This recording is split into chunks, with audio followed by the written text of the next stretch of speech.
J'ai un de mes fils dans la foi qui passait des mois très difficiles et il avait l'impression de ne pas être aimé par sa mère, par son père, pour des raisons qui étaient évidentes pour lui. Un jour au village, il demande à sa grand-mère, maman, mamie, pourquoi j'ai l'impression que personne ne m'aime? Pourquoi j'ai l'impression que personne ne m'aime? Et je crois que vous savez de qui je parle, il nous a fait le témoignage en bas. Et sa grand-mère lui a dit, je vais te raconter un proverbe dans un village. Un homme se posait la même question, pourquoi on ne l'aimait pas? Et il est parti voir un sage qui lui a dit, lorsqu'une femme sera enceinte, il faut l'observer, il faut suivre. Quand sera venu le temps d'accoucher et qu'on la met dans les caféiers, il faut épier, suivre en secret pour voir ce qui se passe. Le gars a fait la chose, il s'est caché derrière un arbre. Lorsque la femme a poussé et que l'enfant est sorti, les dames qui étaient là ont commencé à décréter des paroles et dire, toi tu seras aimé, toi tu seras ceci, toi tu seras cela. Et pour certains enfants, ils disaient, toi tu seras le serviteur des autres et tout cela. La grand-mère donc lui a raconté en fait une sorte de proverbe, d'énigme, de conte. Peut-être, je ne sais pas, pour dire une réalité spirituelle que dans la famille, peut-être où tu es là, avant que tu n'arrives, quand tu es né, des choses ont été proclamées. Soit pour payer la dette de certaines alliances que les ancêtres ont fait avec des entités. Parce que certaines personnes font parfois certaines alliances avec des entités. Et on vous dit, on a besoin d'un mâle, on a besoin d'une femme qui va héberger notre chose. Et ils disent que non, ne prenez pas dans cette génération. Et ils peuvent projeter ça dans 2 générations après. Donc toi, tu nais là, il y a déjà une alliance, une transaction sur ta tête. Tu nais comme étant la monnaie d'échange qu'on va rembourser. Dites parole. Donc il y a des déclarations, des décrets qui ont été déjà pris à ton sujet. Et tu nais, tu es canalisé. Mais en fait, la grand-mère essaie de dire à cet enfant que c'est cela qui est arrivé à ta vie. Mais hier, nous avons appris que lorsque Dieu, c'est ce matin d'ailleurs, lorsque Dieu proclame une parole sur la vie d'un être humain, cette parole vient de définir la frontière que Satan n'est pas autorisé à franchir dans ta vie. Alléluia. Donc Dieu n'a pas besoin de te donner une taille à un poids. Il n'a pas besoin de te donner, je ne sais pas moi, quelle forme ou quel teint. Tout ce dont Dieu a besoin, c'est qu'en te créant, il a proclamé des choses glorieuses à ton sujet. Donc, à ta destinée est rattachée des paroles qui transportent une sémence et un message. Ta valeur, ta capacité ou incapacité ne dépend pas de ton corps physique. Arrête de te mépriser à cause de ta forme. Arrête de te mépriser à cause de ton temps. Arrête de te mépriser à cause de ton appartenance ethnique. Dites, je suis plus blanc que cela. Dites, je suis plus que cela. Alléluia. Je suis plus que cela. Hein, Piscine? Tu es beaucoup plus que ce que tu vois à l'extérieur. Ta valeur n'est même pas déterminée par le type de maison que tu loues. Parfois, tu regardes à la télé, tu vois de belles maisons. Tu vois ceux qui vivent en mezzanine, comme certains, à l'étage, où on m'avait amené, sans m'offrir un repas, hein, je me rappelle. Alléluia.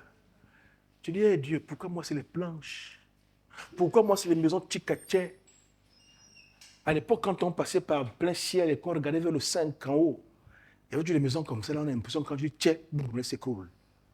Et tu loues une maison comme ça, je me rappelle, je vais dans une maison comme ça et j'avais honte. Je n'amenais personne chez moi parce que je ne voulais pas qu'on sache où je vivais. Mon matelas était à même le sol et je me méprisais, je me sentais. C'est-à-dire, les gens, même tu es en ville, quelqu'un qui te comprend te gronde. C'est-à-dire que même toi-même, tu n'as pas la capacité de défendre. Parce que tellement tu te perçois comme quelqu'un de minable, que tu as comme l'impression que toutes les personnes que tu vois sont au-dessus de toi.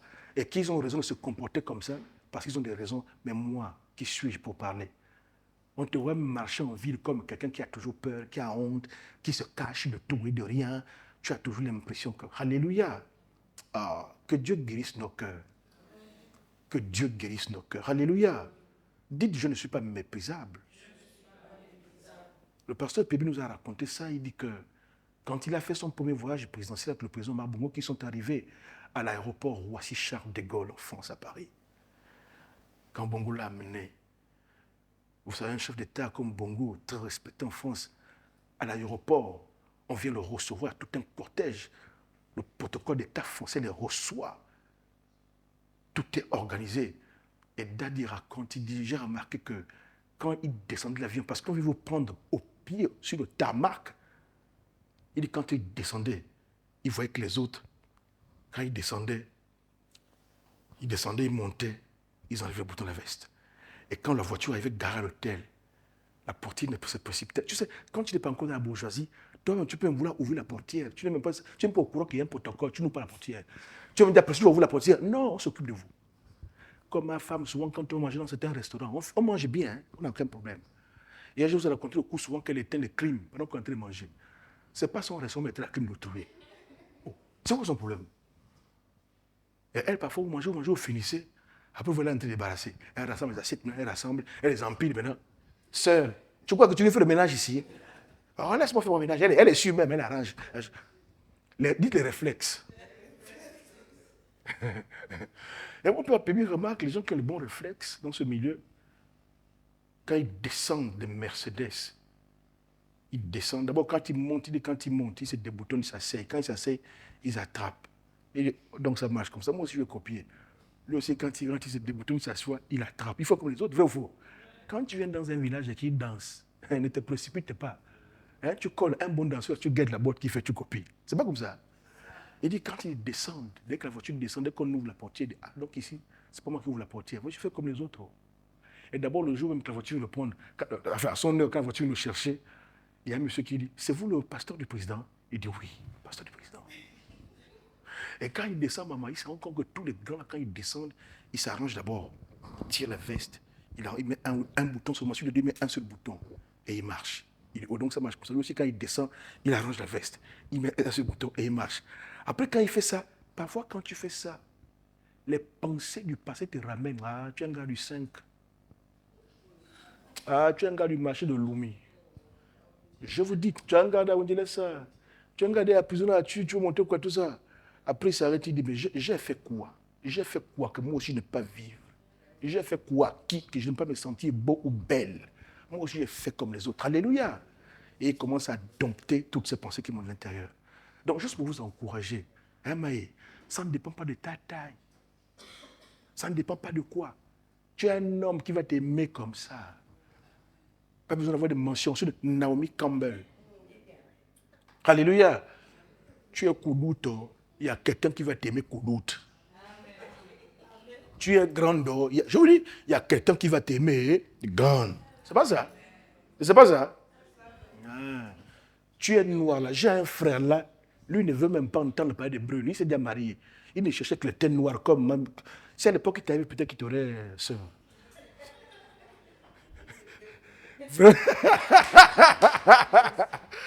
Alléluia. Il aime les teints noirs. Il dit non, tu connais qui je parle? Ton ami qui est mon frère. Il aime les teints noirs. Et là, j'ai une femme noire. Il dit ça, c'est le teint que j'aime. Il y a des gens qui aiment ça, le teint noir. Alléluia. Donc, pas besoin de vouloir un teint, je ne sais pas moi, bronzé et boni. Si j'étais comme un. Non, garde ton teint. Quelqu'un va t'aimer comme ça. Alléluia.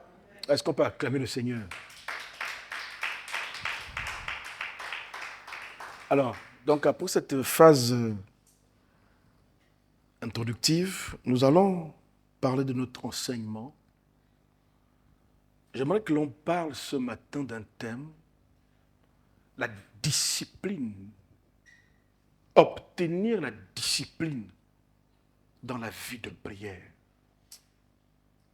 La discipline dans la vie de prière. Dites discipline. Certaines personnes, quand ils voient mon père prier, pendant 1 heure, pendant 2 heures, vous avez vu quand ils ont commencé à chauffer, 6 heures arrivées, nous tous on voulait déjà partir. Eux, ça n'avait même pas encore commencé. Tu avais l'impression même qu'il pouvait nous tirer encore jusqu'à 9 heures. Mais toi, tu dis, mais le type, c'est quoi son problème? Il a mangé quoi? Depuis 3 heures, il est en feu. Il peut nous amener jusqu'à 9 heures. Quand tu vois quelqu'un prier comme ça, il y en a qui croient que non, c'est un don. En fait, il était assis, le don est tombé. Il s'est réveillé comme ça en tremblant, il prie maintenant pendant des heures. Dites, c'est pas un don. C'est pas un don. Il y a la grâce dans la prière, mais il y a eu l'exercice, la pratique répétée, il y a eu la discipline, la constance qui a fait qu'il a grandi, il a atteint ce niveau de performance. Alléluia. Parce qu'assez souvent, quand nous on fait nos veilles de prière, se réveiller à 4 heures, se réveiller à 2 heures, réveiller à 24 heures, certains pensent que c'est de la torture. Pasteur Otila, mon Dieu, qui m'a mis sur la route de ce type-là? Est-ce que Dieu ne peut pas rebobiner la cassette et éviter ce carrefour? J'étais censé le rencontrer. Alléluia. Alléluia. Dites discipline. Dites discipline. Chacun d'entre nous ici, devenir un homme de prière ou une femme de prière, c'est à notre portée, à nous tous. Dites, c'est à ma portée. Hein, Fortuné? C'est à ta portée, papa. Tu peux prier comme on prie ici. Tu peux devenir un homme de prière redoutable, au point que lorsque tu pries dans la maison où tu es là-bas, tout le quartier se demande qu'est-ce qui se passe. Non, je ne dis pas d'aller crier et de déranger le voisin. Je dis d'avoir une telle atmosphère de la présence qui se dégage, même dans tes temps d'intimité, que tous ceux qui sont activés spirituellement, sorciers et autres autour de toi, sentent qu'il y a quelque chose qui ne va pas là-bas. Alléluia. Tu peux arriver à ce niveau. Dites niveau. Dites niveau. Mais tu as besoin de discipline. Tu as besoin d'exercice. Et tu as besoin de pratique. Je vous prends un exemple simple. Je vais parler dans beaucoup de détails. Marc chapitre 1. Le verset 35, nous dit quelque chose, que Jésus, avant le lever du matin, certaines versions, papa, disent tôt le matin, il se levait, il partait de chez lui, allait dans les déserts. Et quand vous lisez le commentaire biblique, on vous dit que l'expression tôt le matin, comme l'a enseigné le prophète Emma, chez les Juifs, signifiait que le jour ne s'était même pas encore levé. Et je soupçonne que c'était 4 heures. Donc mon Jésus s'est levé à ma veille. Oh, est-ce qu'elle avait des 4 heures là?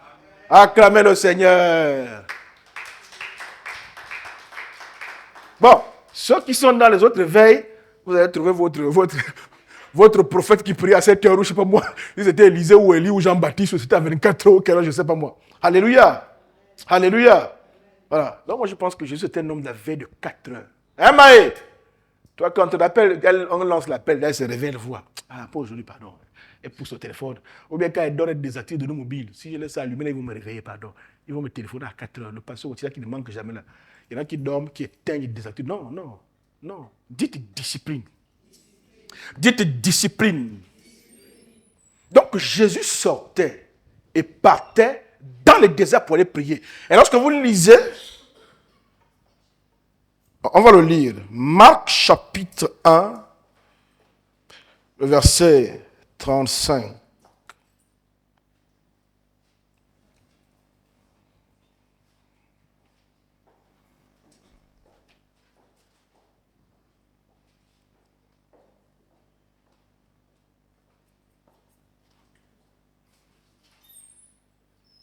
Marc chapitre 1, le verset 35. La Bible dit, vers le matin, pendant qu'il faisait encore très sombre, il se leva et sortit pour aller dans un lieu désert où il pria. Alléluia. En réalité, c'était la routine de Jésus. Le texte ne le dit pas. Mais quand vous lisez les Écritures, vous vous rendez compte que Jésus était un homme de prière. Dites homme de prière. Dites homme de prière. Mais vous savez que Pierre, Jacques et Jean, les disciples, n'étaient pas des hommes de prière. On a 2 exemples où Jésus, sur le mont de la transfiguration, va amener Pierre, Jacques et Jean pour aller prier avec eux. Pendant qu'il est en train de prier, Moïse et Élie vont apparaître. Vrai ou faux? Et qu'est-ce qui va se passer? La Bible dit que Pierre, Jacques et Jean avaient les yeux, ils étaient apaisantis de sommeil. Ils dormaient. Et David Bibi disait souvent, il frappait. Dites la frappe. Ils dormaient. Donc Pierre, Jacques et Jean dormaient. À Gethsemane, il prend les trous encore. Dans le jardin, allons prier ensemble. Pendant qu'il est en train de prier, quand ils viennent, ils sont en train de dormir. Dites sommeil. C'était encore des bébés spirituels. Mais Jésus n'a pas abandonné. En fait, ce que Jésus faisait, c'était le coaching. Dites coaching. Il sait qu'ils n'ont pas encore le niveau, mais il les entraîne dans sa sphère de prière pour qu'ils voient comment ça marche et qu'à force de le côtoyer dans cette sphère, eux aussi acquièrent les mêmes réflexes. Maintenant, regardez ce que Pierre est devenu. Après Jésus. Regarde le réflexe de Pierre. Quand on décide d'établir le diacre, le discours de Pierre, il va dire, prenez des personnes remplies de l'esprit pour les établir, pour gérer les affaires de finances, de nourriture, de matériel. Et il dit, nous, on va se consacrer à la parole et à la prière. Et la prière est devenue importante pour le frappeur qui a dormi quand Moïse et Élie ont apparu. La prière est devenue importante pour le frappeur de Gethsemane, alors que le Seigneur était sous oppression, il dormait. Maintenant, c'est lui qui prend même l'initiative, que non, on ne peut pas, nous, en tant qu'apôtres, nous charger du message de tout ce qu'on fait et gérer encore les choses pratiques. Et gérer les choses pratiques, nous, on va gérer le ministère de la parole et gérer le ministère de la prière. On a comme l'impression que Pierre avait établi la prière comme un ministère. Dites homme de prière. Et lorsqu'on nous raconte, je crois, dans l'Acte chapitre 10, lorsqu'on vient le chercher pour aller à Joppé prier pour Corneille, le païen, vous vous souvenez? Il faisait quoi? La Bible dit qu'il était monté sur le toit. Il habitait, je ne sais pas, chez Simon ou chez qui, à Joppé. Il était monté pourquoi? Pour prier. Et quand on fait les études, on sait que Joppé est une ville non loin de Jérusalem. Je ne sais pas si c'est 100 km ou 90 km. Donc on peut dire même, si tu vas à pied, à 2-3 heures, tu peux rejoindre. On a comme l'impression, peut-être, je ne sais pas pourquoi, il était venu là. On n'a pas dit qu'il a évangélisé.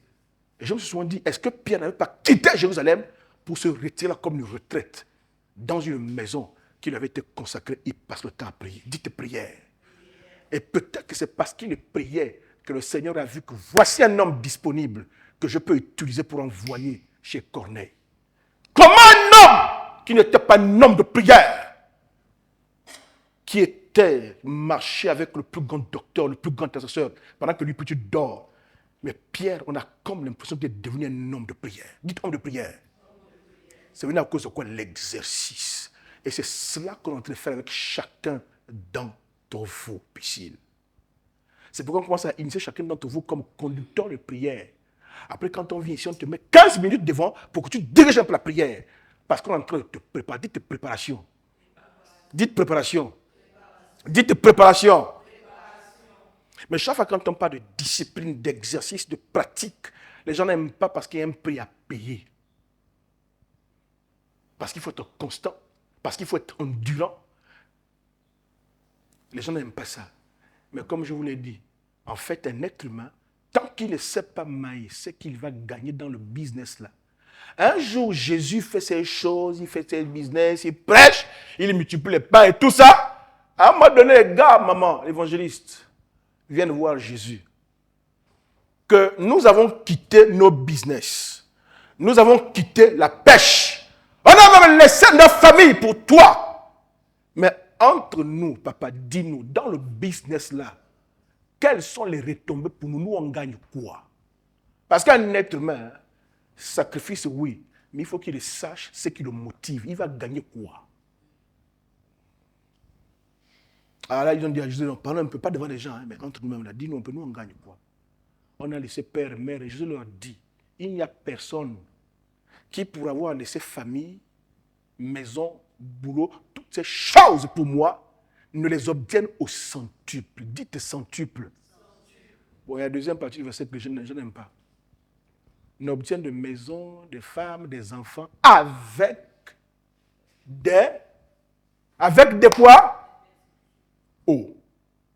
Vous ne connaissez pas le texte là? Avec des persécutions. Hein, Piscine? Alléluia. Alléluia. Je vous ai déjà enseigné et réenseigné ce que l'on gagne par la prière. J'ai même commencé à esquisser ce à quoi tu t'exposes quand tu ne pries pas. C'est suffisant pour te motiver déjà qu'il faut que tu fasses la discipline de la prière. Il n'y a personne d'entre nous, même quand il va au boulot, qui est content de se lever tous les 6 heures, se laver à l'eau froide et attaquer les taxis, les embouteillages, aller au boulot tous les matins. Mais l'idée de savoir que si je n'ai pas ce boulot, je ne pourrais même pas payer mon loyer, je ne pourrais pas me nourrir, je serais comme un mal pour la société, cette seule idée tu génères une force, une constante chez toi, que tu vas continuer à aller au travail. Alléluia. Donc quand on parle de prière, on parle de discipline. Tu dois d'abord comprendre ce que tu gagnes quand tu pries ou ce à quoi tu t'exposes quand tu ne pries pas. Chaque fois que tu te rappelleras de ça, ça va t'aider à te dire, mieux vaut je me lève, il faut prier. Oh. Mieux vaut. Parce que le pasteur a dit qu'il y a des démons qui transpirent chez les autres là-bas. Quand le chasse, c'est chez moi qu'il vient. Il ne viendra pas chez moi. C'est faux. Le gars du Niali, les démons, ce n'est pas chez moi qu'il viendra. Alléluia. Maintenant, si tu veux qu'il vienne chez toi, hein, Reine? Si tu veux qu'il aille à la cuisine, se fait un steak, ton micro-ondes là, il chauffe. Il s'assied, il se sert. Alléluia. Alléluia. Donc la première chose, pour développer une discipline de vie de prière, il faut d'abord fixer dans ton esprit ce que la pratique de la prière te donne, te permet d'avoir, ou ce que la négligence dans la prière te prive d'avoir. Quand tu te souviendras de ces éléments-là, tu vas chaque fois te battre à rester constant dans la prière. Alléluia. Alléluia. La deuxième chose, comment faire pour réussir à développer une discipline de prière? Une discipline, papa, de vie de prière. Comment on fait pour parvenir à cela? On commence à développer des habitudes. Dites habitudes. Il y a un texte dans Actes chapitre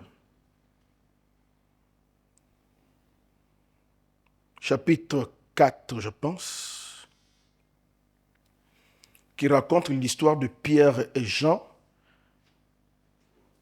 Chapitre 3. Non, ça commence au chapitre 3, papa a raison. Ça commence en principe au chapitre 3 et ça va jusqu'au chapitre 4. En fait, l'histoire commence au chapitre 3. Actes chapitre 3, le verset 1. La Bible dit ceci. Pierre et Jean montaient ensemble au temple à l'heure de la prière. Dites heure de la prière. Dites heure de la prière. Donc voici un autre texte qui montre maintenant Pierre, non plus comme le dormeur. Un autre texte qui associe le ministère, la destinée et la vie de Pierre à la pratique et à l'art de la prière. Et un détail dans ce texte qui est intéressant, c'est qu'on dit l'heure de la prière. Donc quelque chose qui avait été arrêté, quelque chose qui avait été institué, quelque chose qui avait été établi, quelque chose qui avait été disposé. Et on devait s'en tenir. Dites habitude. Dites habitude. Non, pour développer la discipline, tu dois commencer simplement à développer des petites habitudes. Première habitude, désigne au moins 1 heure de prière dans la journée. Je ne prie pas 4 heures, je ne prie pas 2 heures de temps, mais je peux au moins dans la journée, dans le jour qui a 24 heures, je peux prendre 1 heure. Si l'heure qui me sied, c'est 24 heures, c'est 22 heures, c'est 13 heures, même au bureau, je commence à faire comme Pierre qui avait son heure de prière qui partait avec Jean au temple. Et je commence à m'appliquer d'abord à respecter cela. Quand je vous inscris dans les veilles de prière, pour vous réveiller le matin à 4 heures, à 2 heures, ce n'est pas pour vous embêter, c'est pour vous entraîner pour que vous puissiez avoir 1 heure de prière. Dites heure de prière. Dites heure de prière. Donc la première chose pour la discipline, c'est de savoir ce que la pratique de la prière va te permettre d'avoir ou de ne pas avoir. Deuxième chose, développer des habitudes en rapport avec la pratique de la prière. Alléluia. Ta mère et toi, vous êtes compliqués. Maintenant, tu vas passer sur Internet. Voilà, on t'a vu. Alléluia. Développer donc des habitudes, développer des routines en rapport avec la pratique de la prière. Jésus avait sa routine, chaque matin il partait. Et Pierre avait la sienne, heure de prière. Dites heure de prière. Est-ce que tu sais qu'en dehors du fait que tu appartiens à une veille de prière, tu devrais avoir ton heure personnelle à toi de prière? La dernière fois, je parlais avec le docteur Michel, permettez que je prenne ce bel exemple. On a fait la veille de prière de 4 à 6 heures, papa, parce que en fait, dans l'école de prière, on a mis en place un procédé où tous les jours, de lundi à lundi, on a des veilles de prière de 23h à 6h. Il y a des groupes de gens qui sont inscrits, qui peuvent de 23h à 24h, de 24h à 2h, de 2h à 4h, tous les jours. C'est un groupe WhatsApp, tu te connectes, il y a un responsable. Tous là, ils sont dans les veilles de prière. Il y en a qui sont de 4h à 6h, il y en a qui sont de 2h à 4h, 24h à 2h. Alléluia. Et le docteur Michel qui est avec moi, qui est une de mes assistantes dans la veille de 4h à 6h, on a fini de prier, autour de 5h30, 5h45, on s'est séparés. Et dans la journée vers 7h, quand je l'appelle, on discute, on en discutait, j'entends le fond. Elle avait mis, ça passait comme un parler en langue. Et je sentais que c'était dans une atmosphère de prière. Autour de 7h, 8h, 9h. Je lui ai dit, oh, docteur, depuis 4h, on a fait la prière, tu es encore en train de prier? Elle me dit, non, en fait, je me connecte à un programme de prière en ligne, parce qu'il y a des gens qui ont des programmes en ligne, Mohamed Sanogo d'ailleurs, voilà, prière H24, où toutes les 24 heures de la journée, en fait, il faut qu'on arrive à ce niveau. Toutes les 24 heures de la journée, il y a des gens qui se relaient chaque heure pour prier. Ça passe sur leur site. Donc, elle, le fait qu'elle a fini de prier de 4 heures à 6 heures n'était pas suffisant. Même dans sa maison, elle fait son ménage, elle fait ses trucs, elle est connectée, elle est prie. Donc, avoir une veille de prière avec les autres ne te dispense pas d'avoir ton heure de prière. Oh, dites heure de prière. Même quand on fait les veilles, c'est pour vous aider. Ça dit que tu ne peux pas prier seul, non? Avec les autres, quand tu entends la voix des autres, quand tu entends le parler en langue de ma fille Yasmine, oh mon Dieu, j'aime son parler en langue. Hey. Oh, yarachika. Non, j'aime ton parler en langue. Quand j'entends ça, j'aime ton parler. Là, il faut que je me réveille. Même si tu es en train de vouloir de sommeiller devant l'écran, je dis non. Là, quand j'entends ma fille Yasmine dégainer en langue. Alléluia. Parce que le fait de prier ensemble, quand tu entends les autres, tu as l'impression que dans la même salle, ça te donne la force. Tout ça, c'est des supports pour vous aider à grandir dans votre vie de prière. Mais à un moment donné, commence à tester toi-même. Je prie avec les autres, mais je peux savoir une heure de prière. Hein, Chantélie? Ton heure de prière, c'est laquelle? Et parfois, les femmes au foyer disent que c'est compliqué pour nous, papa. Tu as un enfant au dos, tu as un autre qui pleure, qui te tire la pâte là-bas. Tu as les spaghettis de papa que tu fais pour midi. Alléluia. Je vous ai raconté l'histoire de la maman de Jimmy Swaggart qui parfois dans la cuisine, dans l'adoration, se transportait dans la présence au point que quand l'enfant rentrait, la maison était saturée. Alléluia. Prier, ce n'est pas nécessairement te fermer dans la chambre pour t'agenouiller, même pendant que tu fais la cuisson du repas, pendant que tu écailles le poisson. On appelle ça prier en tout temps. Parce qu'il y a des boulots et des occupations qui font que tu n'as parfois pas matériellement le temps de t'arrêter, de te mettre à genoux et prier. Alléluia. Et Dieu soit loué pour le parler en langue que Dieu nous a donné. Tu peux parler en langue même toute la journée, ou quand tu es au boulot, tu parles en langue, parler régulièrement en langue. Alléluia. Alléluia. Alléluia. Donc après le fait de définir des habitudes en rapport avec la pratique de la prière, hein, Piscine? Vous ne notez pas. Hein? Vous savez qu'après, il y a la restriction de connaissances, non? J'ai les devoirs qui sont là-bas. Je vous dis que c'est compliqué. 1,50 sur 20, 2 sur 20, j'ai mon Dieu. Mais, Seigneur, je donne des notes comme ça, comment? 3,50 sur 20. Oh, vraiment, que le Seigneur m'aide, vraiment. Tu as envie de chercher où tu vas acheter 1,025, je vais encore acheter 0,25, où tu relis encore 2 fois la copie, homme de Dieu. Bon, après tu dis, bah, pas la pitié. Là, c'est le show de Dieu, il faut vous gagner. Il y en a qui ont les 4 sur 20, on ne sait pas. Oh, regarde Annie fait oh, si c'est comme ça, demain, je ne pas à la maison. Si c'est là, les 4 sur 20, là. Alléluia. Alléluia. Mais les notes que je vous donne là, c'est les notes que la vie vous donne. Quand tu viens ici venir apprendre sur la prière et que tu dis que tu as accompli quelque chose, le devoir, ce n'est pas avec moi que tu le passes. Tu vas passer le devoir dans la vie réelle. Quand tu es confronté aux batailles de la vie, comme mon père nous a raconté ici, invité prêcher dans un village, alors qu'ils étaient dans leur chambre, les sorciers du quartier leur rendent une visite de courtoisie entre griffes. Le comité d'accueil et de bienvenue, parce qu'il y a des nouveaux arrivants dans la cité. 2 serviteurs de Dieu envoyés dans un village pour venir soutenir l'église. Tu ne sais pas qui ils sont. Toi, l'idée que tu as, c'est de sortir d'un vampire, de venir. Mais quand le gars est venu la nuit, dites venu, il est venu habillé comme un ver de terre. Vous comprenez de quoi je parle? Et on l'a retrouvé son cadavre aussi comme un ver de terre. Est-ce que tu ne viens pas te mettre et te poser derrière la fenêtre d'un homme de Dieu qui sait que je suis en territoire inconnu? Vous pensez que quand il va en mission, il va dormir? 3 heures du matin, il est déjà connecté. Donc le sorcier vient voltiger là. Ce qui t'attrape, t'attrape. Le courant l'a attrapé là. Le matin, on a retrouvé le monsieur mort. Donc, il est dans un village pour évangélisation. On lui a donné une maison. Il a prié la nuit. Le matin même, quand il a fini de prier, quand il dort, ce qui les réveille, c'est le cri des pleurs. Parce que quelqu'un vient voir le cadavre d'un monsieur à côté de leur maison. Sous leur fenêtre. Nu. Un papa, un vieux. Comme ma famille, au lieu de veiller en paix. Nu. Et tout le monde a compris, maman. Charles Talengana a eu ce témoignage également. Un jour, l'esprit réveille Charles. Et il prie. Certains d'entre nous, parfois, Dieu nous réveille la nuit comme ça. Au-delà du fait, le 1, de savoir ce que tu gagnes par la prière ou ce que le manque de prière te prive.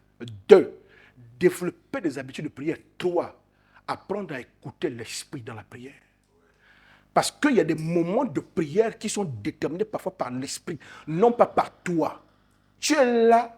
La première chose que mon père m'a apprise, il me dit, papa, Dieu ne s'ennuie pas. L'une des choses qui m'a appris sur la prière, pas la première, l'une des choses qui m'a appris sur la prière, Dieu ne s'ennuie pas. Tu vois, tu te réveilles la nuit, tu n'es pas insomniaque. D'habitude, tu ne souffres pas d'insomnie.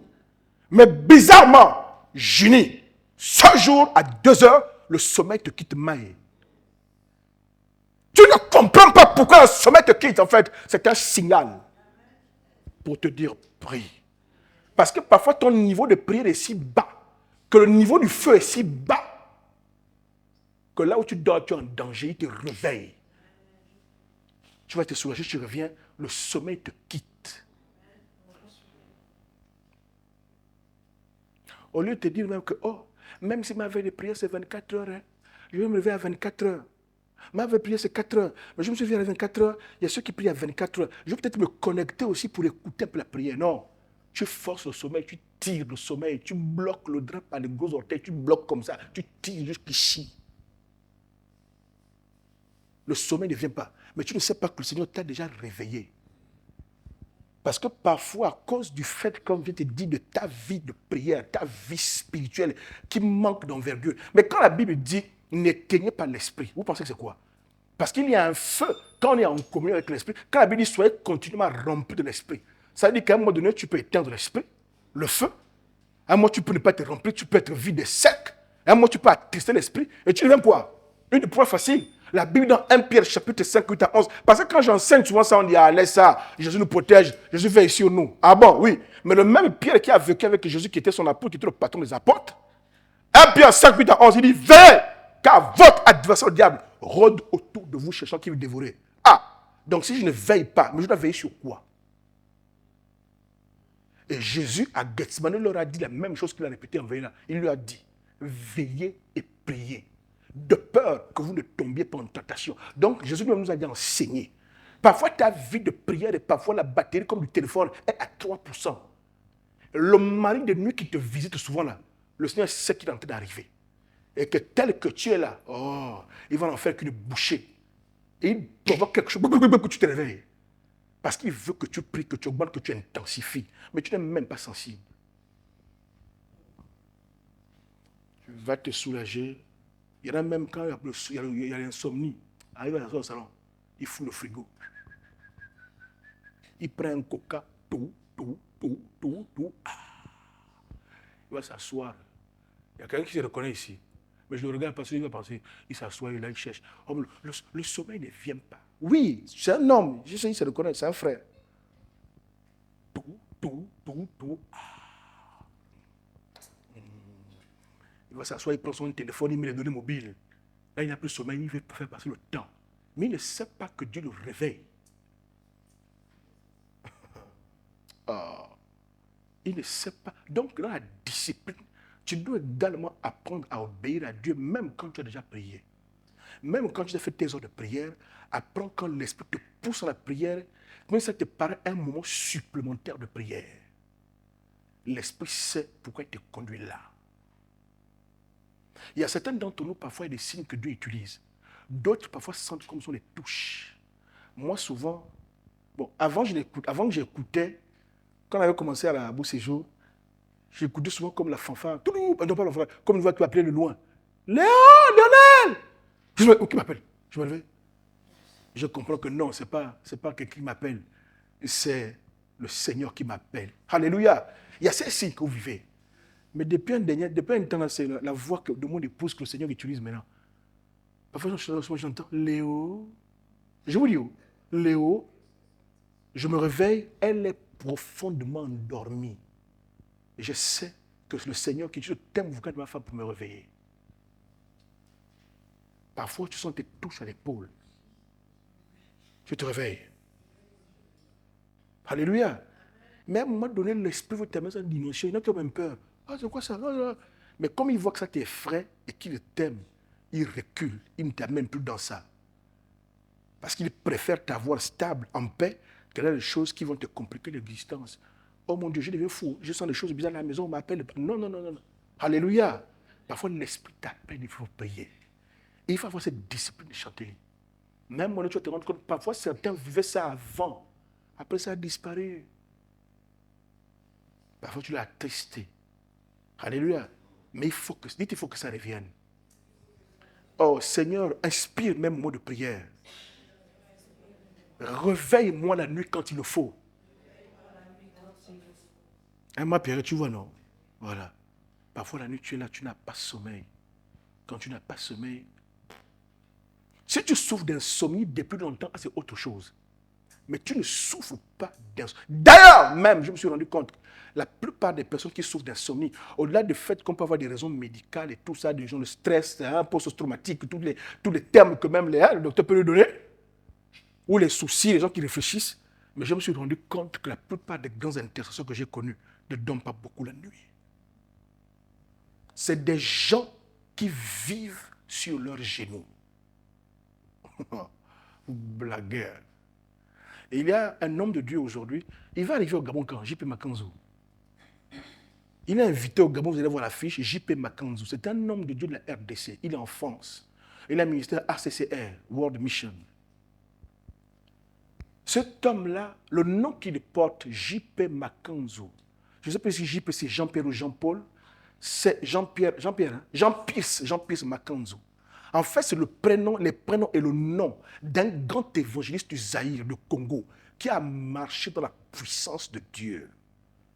Un jour, cet homme avait donné une prophétie à la mère, à une femme, que tu seras enceinte et tu mettras au monde un enfant. Je ne sais pas si c'est un pasteur ou si c'était cet homme-là. Mais en tout cas, la prophétie disait qu'elle serait enceinte, elle mettrait au monde un enfant. Et dans ses prières, la prophétie a révélé que cet enfant doit porter le nom et les prénoms de J.P. Makanzou, le grand évangéliste qui a eu lieu. Que je vais le faire marcher une puissance 2 fois plus grande. Cette dame-là, vous savez pourquoi Dieu a donné ce don à cette femme-là? Parfois, vous voyez les dons que Dieu donne à certaines personnes, pas à toi. Parce que la personne, dans la discipline qu'elle a, la disposition à obéir à Dieu, elle est plus apte, plus disposée à obéir à Dieu pour préserver quelque chose que Dieu leur a donné. J.P. Makanzou dit qu'ils étaient tellement pauvres qu'ils vivaient sur le même lit que sa mère toute son enfance. Il dit, maman, il dit jusqu'aujourd'hui, je ne me souviens pas une seule fois m'être réveillé la nuit et voir ma mère allongée en train de dormir. C'est-à-dire quand tu dors avec quelqu'un pendant des années, et juste tu peux te réveiller, tu le vois endormir. Il dit, je ne me rappelle pas une seule fois, aussi loin que je me souvienne, tout le temps qu'il était jeune et qu'il dormait avec sa mère, il dit qu'il ne se rappelle pas une seule fois. Un peu comme le prophète Demba Isaïe. Les gens se disaient, le gars dort à quelle heure? Il dit, chaque fois qu'il se réveillait, il voyait sa mère à genoux, pleurant.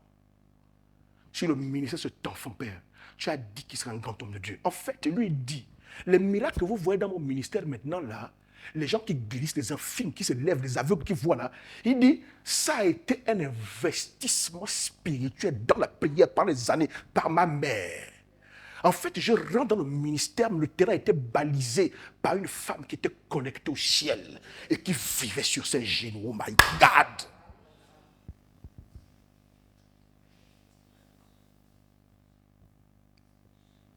L'un des intérêts de prier, c'est lequel? Pour vous les femmes. Or, l'enfant a des complications.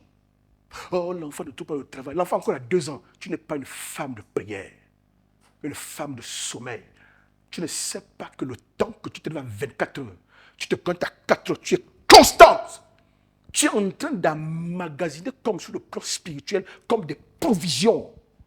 Tes prières balisent, tes prières renversent, tes prières, c'est-à-dire qu'il y a des batailles qui se font, il y a des choses qui se préparent. De même que dans nos familles, il y a des sorciers qui ont fait des alliances, des incantations à cause de la malédiction est rentrée. Si toi, tu es un sacrificateur dans la famille, et que tu ouvres la porte par la prière et permettre la puissance de l'esprit de venir opérer, je te dis, ces enfants qui grandissent là, même si je dis qu'il est même braconneur, c'est faux. Jésus l'a attrapé. J'ai un fils qui priait tellement avec moi, tu le connais. Tellement avec moi. Quand je priais avec Franceville, quand je priais beaucoup, on passait des nuits à prier. Parfois, on priait de toute la nuit jusqu'au matin, 6 heures. 6 heures, on se lavait, on partait au lycée, on va à pied. On n'était pas prédicateur à l'église. On n'avait pas de poste de responsable à l'église, papa. Pas que je prie pour que je fasse l'onction à l'église comme acclame. Non! Mais ça bouillonnait. Mais c'est longtemps après que j'ai compris. Au-delà du fait que Dieu m'a connecté à mon père qui est là. Mais ma propre mère. La dame que vous avez vue là. Je ne connais pas encore quelqu'un qui peut rester à genoux avec elle la battre. Je ne connais pas quelqu'un qui peut s'agenouiller avec elle. C'est-à-dire que vous vous mettez à genoux là pour la prière et tu vas la battre.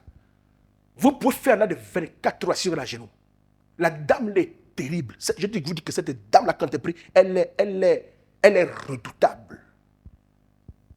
Aujourd'hui, je peux comprendre pourquoi Dieu a permis que je naisse et grandisse dans cette ambiance, cette atmosphère. Ou quand tu es malade, c'est elle qui vient prier pour toi, qui impose les mains, qui déclare des choses. Donc, quand entendez-vous des prières, vous ne savez pas que votre vie de prière, on ouvre les portes. Parfois, l'enfant est en France. Il a eu le bac, il a la bourse. Ah, maman, dans tel quartier. Mais l'enfant, il ne comprend pas. Laisse ça. Je raconte souvent l'histoire de l'enfant d'un homme de Dieu qui avait dit que non, papa, ta consécration n'est pas la mienne. Fais tes choses, je n'ai pas fait les miennes. C'était une fille. Elle est partie faire tout ce qu'elle voulait elle-même. Son groove, sa vie. Et un jour, en sortant d'une boîte de nuit, après avoir picolé toute la nuit, elle sentait encore l'alcool. Les copines, il y a une qui leur dit, oh les filles, il y a une dame là-bas, il paraît que c'est une diseuse de bonne aventure. Elle peut lire sur ta main, elle peut lire ton avenir, le cristal. Je vous invite, allons un peu juste pour nous amuser, pour voir ce que c'est vrai. Elles s'en vont toutes les 3. Elles arrivent, la dame reçoit la première, reçoit la deuxième, autour de la fille de cet homme de Dieu. Quand elle rentre, la femme dit, je ne reçois pas les chrétiens.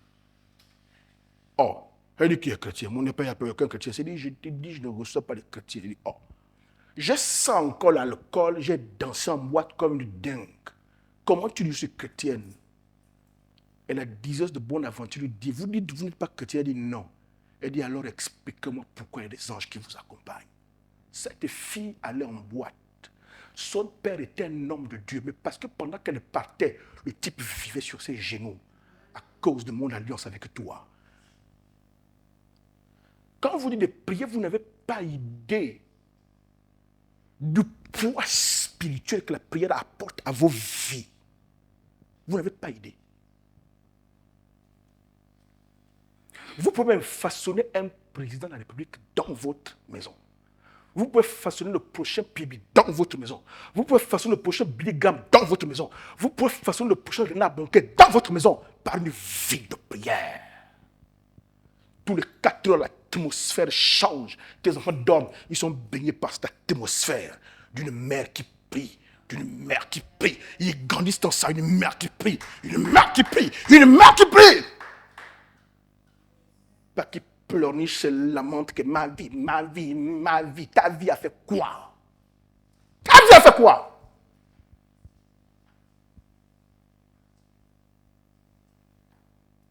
Alléluia. On m'a raconté l'histoire d'une dame. C'est l'histoire que vous connaissez. L'enfant était drogué. Et la dame servait Dieu. Un jour, les amis sont venus prendre cet enfant pour aller dans une séance, on va se shooter. Et quand ils vont se shooter, lui, il fait une overdose. Donc, il est en train de mourir. Pris de panique, les amis le mettent dans la voiture pour le ramener chez ses parents. Pendant qu'ils sont en train de rouler en voiture, le gars est en train de partir. Donc, il y a des absences. Paf, il bascule, il part. Oui, il revient. Paf, il bascule, il part. Le témoignage, il raconte que quand il bascule, il part, il voit le monde spirituel, il voit les démons qui veulent le chercher. Parce que chaque âme appartient à un royaume. Cette affaire-là, ce n'est pas quelqu'un, ce n'est pas une affaire du pasteur dans l'église. J'étais à JCR, ça n'a rien à voir. Tu appartiens à qui? En réalité, là où on marche là, sur le plan spirituel, on n'est pas dans le même environnement. Dites environnement. Dites environnement. Là où on est là sur le plan spirituel, certains sont en marche vers le ciel, d'autres peuvent être en marche vers l'enfer. En fait, on n'est pas ensemble. Dans le monde spirituel, on n'est pas dans le même environnement. Quand tu meurs, là où la mort t'attrape, en fait, ce n'est pas quand tu te prends pour te proposer en enfer. Là où la mort t'attrape, c'était sur un chemin déjà. Tu continues simplement avec le corps spirituel, tu continues là-bas tout droit. On dit, non, oui, continue, continue. L'arrivée, c'est bientôt. On t'annonce même ça comme le métro. Ting-tong. Nous arrivons à la gare d'Orly. C'est qui est en France. Ting-tong. Nous arrivons à la gare de ceci. Est-ce que tu peux dire, oh non, non, même si tu dis, non. Quand le métro a déjà lancé, tu es tout droit. Tu descends, on te débarque au prochain. Tu vas avec le métro comme moi. Tu descends au prochain arrêt. Donc chacun d'entre nous ici, en réalité, on n'appartient pas à la même sphère spirituelle. Tu peux être assis physiquement, mais tu en marches le plan spirituel vers où? Et cette dame-là, l'enfant bascule, il va, il voit les trucs qui viennent, il panique et tout cela. Il voit comment les esprits viennent chercher son âme. Mais il dit qu'un moment, il a vu une image. Il a vu une main sortir du ciel, venir le tenir, le ramener dans son corps. Il lui dit, c'est à cause de ta mère que je fais ça. Sa mère est une femme qui craignait Dieu. Donc parfois, Dieu même, pour ne pas heurter une femme qui pleure, qui jeûne, une femme qui est attachée, une femme... Vous savez, quand je prêche là, parfois ceux qui vont sur la télévision disent que ça s'il raconte des bêtises, des hérésies. Jésus nous aime tous. Est-ce que vous savez qu'on a tous la même valeur aux yeux de Dieu? Ok? Mais on n'a pas tous la même importance stratégique. Tous tes enfants, ils sont cadres dans la maison, ils sont tous tes enfants. Mais il y a un qui peut faire plus preuve de gestion financière, stratégiquement dans ton budget quand tu pars et que tu les laisses. C'est à lui que tu confies parce qu'il peut bien gérer le gaz, les autres et te rendre la monnaie quand tu reviendras même s'il le faut. Donc on est tous la même valeur en tant qu'être humain, mais on n'a pas la même importance stratégique dans l'échiquier de Dieu. En fonction de comment tu te positionnes, tu obéis, tu te sers, tu te disposes. Dieu permet de beaucoup plus avec toi ou pas. Alléluia. Dites que ma vie de prière, pèse sur mes enfants, sur ma maison, sur ma famille. Ce n'est pas demain quand il va gagner le bac que tu vas courir pour aller pleurer chez l'oncle. Oh là, j'ai la bourse. Tu peux déclencher sa bourse dès maintenant.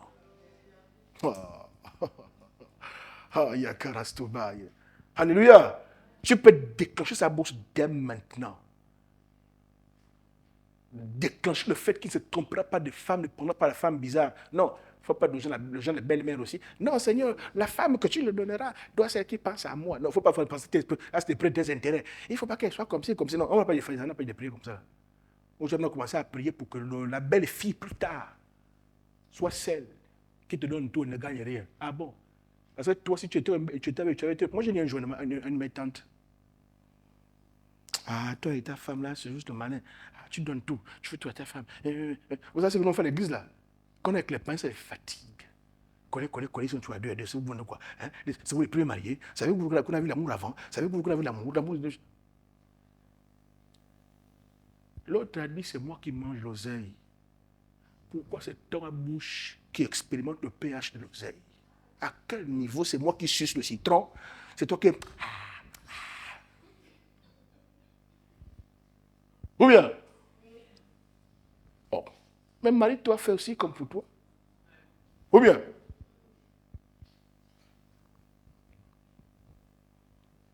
La prière a un poids dont vous n'avez pas idée. Hein, Chantéry? Un poids dont tu n'as pas idée. Hein, Annie? Un poids dont tu n'as pas idée. Dites, désormais je prierai. Ah oui. Un poids fortuné dont tu n'as pas idée. Comme je vous dis que parfois ça peut ressembler à quelqu'un qui a juste un bic et qui doit percer ce mur. Il va gratter, gratter, gratter, gratter. Il va réussir à créer un trou dans la brique. Il va réussir à le percer s'il veut. Même si ça prend 1 an, il va réussir. Et parfois la prière c'est comme ça. Tu es comme enfermé entre 4 murs. Et tu n'as à ta disposition qu'un petit couteau table.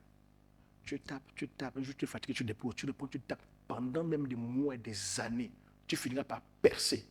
Et personne ne refermera ce tout. Alléluia. Dites, le poids de ma prière doit peser sur ma famille.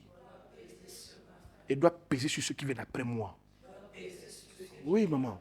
Sur le poids des sorciers, des ancêtres de nos parents a pesé sur nous pour nous fatiguer la vie. Tu dois dire, dans ma famille, ça s'arrête avec moi. Oh, ceux qui viendront avec moi, qui seront connectés par le sang avec moi, je décrète que ceux-là, alléluia. Mais nous, tout ce qu'on sait faire, c'est quoi? Des inverses. La Bible dit, hein, les choses naturelles, la Bible dit, la nature ne vous enseigne-t-elle pas? Donc, la façon que les choses naturelles fonctionnent, c'est un reflet du monde spirituel. Si nous, on peut faire des comptes bloqués pour des enfants, pour que demain, quand ils gagnent le bac, on prenne l'argent. Vous ne pensez pas que sur le plan spirituel, on peut prendre des dispositions qui font que le futur des enfants va être facilité à cause de ma consécration, oh my God.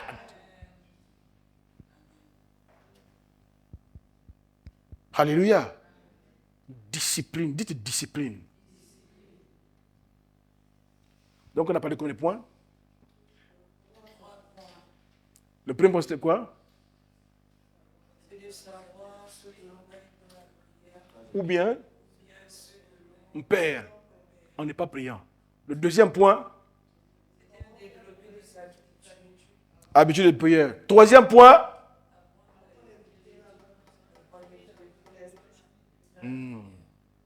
apprendre à écouter la voix de Dieu dans la prière. Extrêmement important.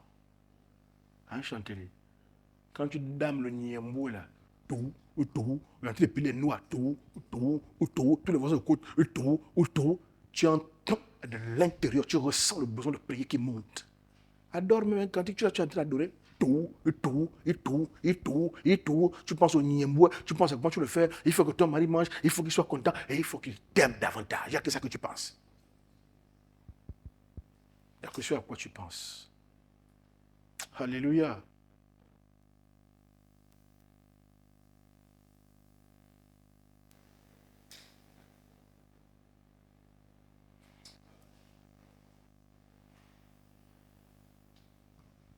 Quelqu'un a-t-il des questions?